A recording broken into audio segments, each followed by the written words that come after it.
In the heart of Louisville, Kentucky, a radio station emerged that would become the voice of a community.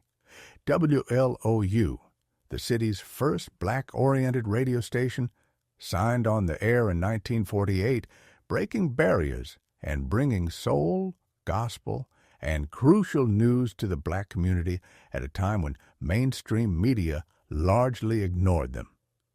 From the beginning, WLOU was more than just music. It was a movement, a station that informed, inspired, and uplifted. The sounds of Motown, R, and gospel filled the airwaves, but so did messages of civil rights, local activism, and black excellence. What made WLOU so special to the community? You know, so many things really made it special, but I'm just going to discuss a few.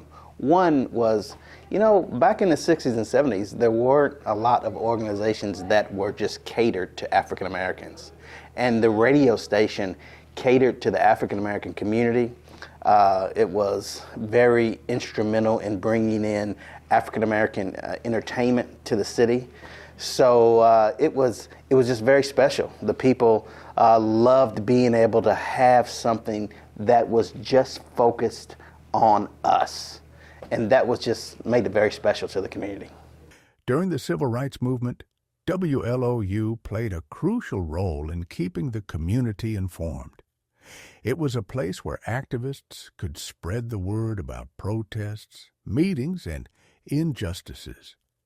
It wasn't just entertainment, it was a lifeline.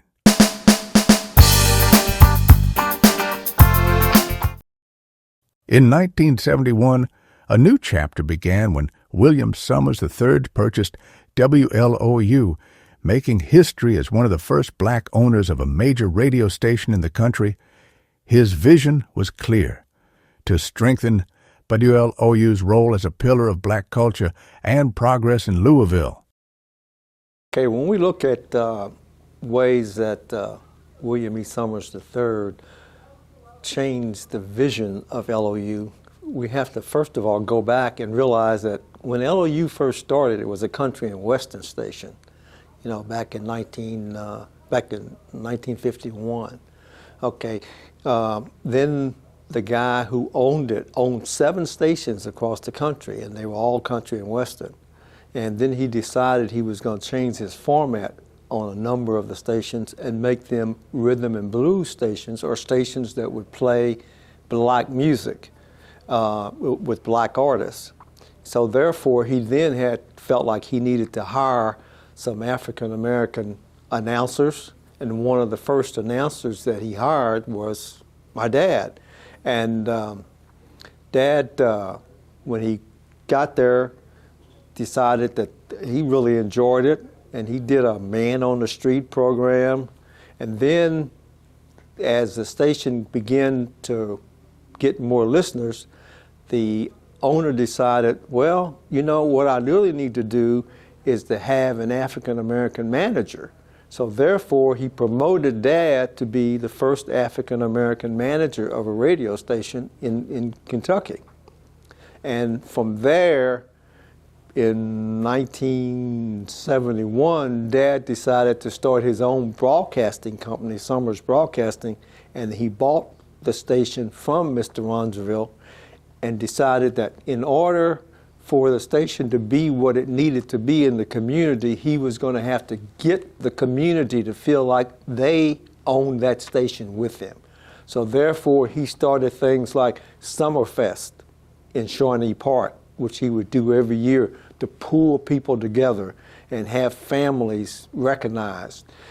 He also became a co-sponsor of the Black Expo, which was an expo in Louisville where they had cars and they had shows and they had entertainers and had national entertainers come in, always to encourage and to have the African American community feel like the station belonged to them.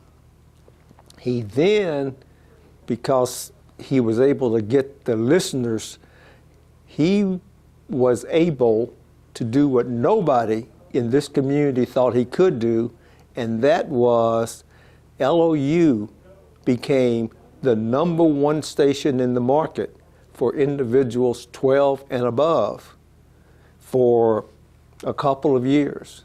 And that was, nobody thought that could happen.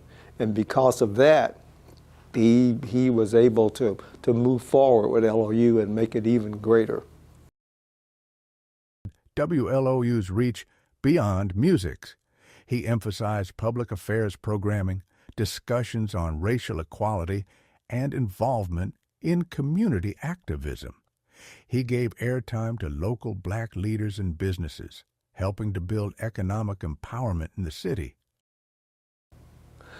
You know, I have to go back to gospel and religion and what it means to African Americans, and the fact that one of the things that Dad did for me was let me become the guy who was the disc jockey Sunday mornings from 6 to 12 every Sunday. I would play gospel music, all the gospel music.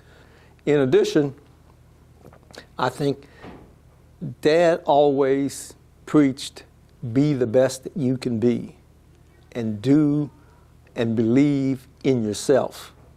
And I think that really helped me as I moved forward in life. I always wanted to be the best that I could be, and I always wanted to do well and to make him proud and to make my community proud.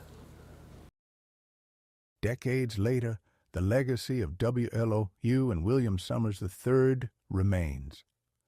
The station continues to serve Louisville's black community, adapting to new generations while staying true to its roots. How did my grandfather inspire me? Really, it's about service. You know, he served in so many different capacities throughout this city, whether it be on the University of Louisville Board of Overseers, whether it be on the Jefferson County School Board, whether it be the Crime Commission. You know, it was about community service. He used this radio station to give him a platform to try to make this community the best that it can be. So his inspiration was about community service. And if the Summers family has a legacy, it's the community service that he started and that he ingrained in us, that we continue to try to make this community the best it can be. For over 7 decades, WLOU has been the heartbeat of Louisville's black community, a station that doesn't just play music, but makes history. And thanks to visionaries like William Summers III, its voice will never be silenced.